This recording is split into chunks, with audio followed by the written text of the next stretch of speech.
Hello friends, welcome back to Chef in Me. இன்னைக்கு வீடியோவில் நம்ம பார்க்க போகிறது ரொம்ப ஈஸியாக வீட்லேயே சுக்குமல்லி காஃபிக்கான பொடியை எப்படி அரைக்கிறதுன்றது தான். இப்போ வந்து ரெய்னி சீசன் ஆரம்பிச்சிருச்சு. டெய்லி இதை குடித்தோம்னா உடம்புக்கு ரொம்ப நல்லது. வாங்க இது எப்படி அரைக்கிறதுன்னு பார்க்கலாம். இதுக்கு நான் ஒரு 50 கிராம்ஸ் அளவுக்கு சுக்கு எடுத்திருக்கேன். சுக்கை வந்து நல்லா தட்டி வச்சுருக்கேன். அப்போ தான் மிக்சியில் அரைக்கிறதுக்கு ஈஸியாக இருக்கும்.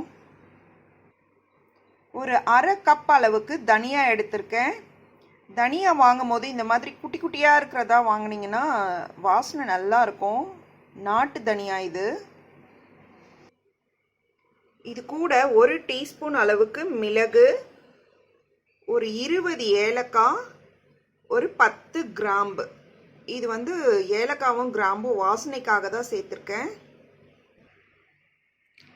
இப்போ இது எல்லாத்தையுமே நம்ம வெறுமனே வாணலியில் வறுத்துட்டு மிக்சியில் அரைச்சி எடுத்துக்கலாம்.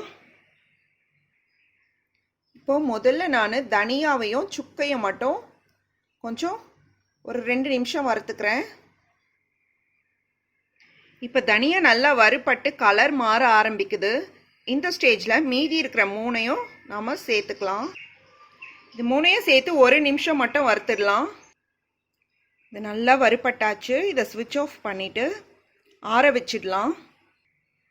இப்போது மிக்சியில் எடுத்துக்கிட்டேன். இதை நல்லா ஆறுனதுக்கப்புறமா இது கூட நான் ஒரு 1.5 டீஸ்பூன் அளவுக்கு அதிமதுர பொடி சேர்த்துக்கிறேன்.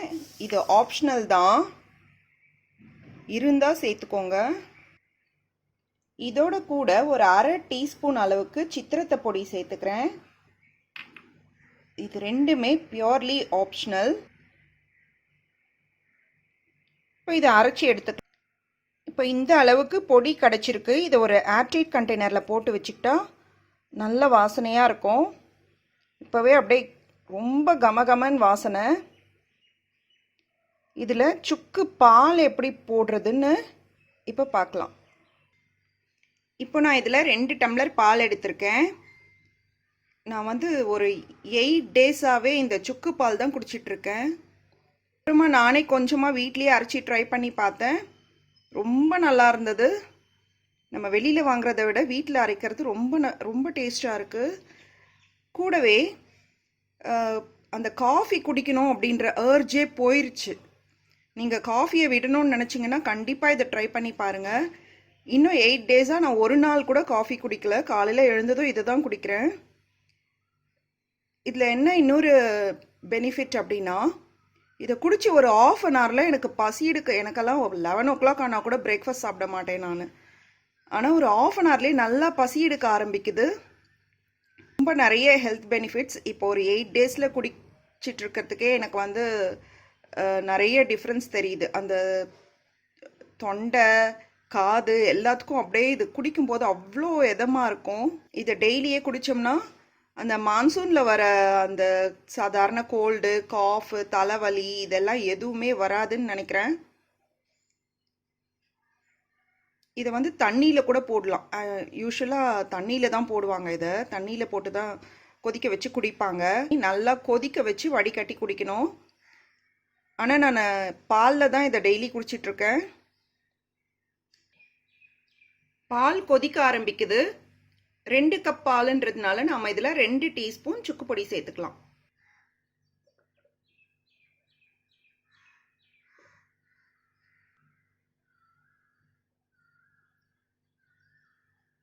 மிக்ஸ் பண்ணிக்கலாம்.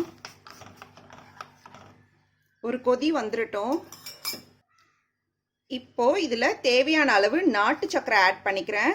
நாட்டு சர்க்கரைக்கு பதிலாக நீங்கள் பனங்கல்கண்டு, வெல்லம் எதை வேணால் ஆட் பண்ணிக்கலாம். இப்போ இது கொதிச்சு வருது. ஸ்விட்ச் ஆஃப் பண்ணிடலாம். கண்டிப்பாக இதை வடிகட்டி தான் குடிக்கணும். ஏன்னா நம்ம மிக்சியில் அரைச்சதுனால கொஞ்சம் திப்பி திப்பியாக வரும். வடிகட்டிக்கலாம். அவ்வளோதான் ஃப்ரெண்ட்ஸ், நம்மளோட சுக்குமல்லி காஃபி சூப்பராக ரெடி ஆயிடுச்சு. கண்டிப்பாக இதை ட்ரை பண்ணி பாருங்கள் ஃப்ரெண்ட்ஸ். குடிக்கும்போது உங்களுக்கே அவ்வளோ அற்புதமாக இருக்கும். கோல்டெல்லாம் இருந்தால் அப்படியே கிளியர் ஆகிடும்.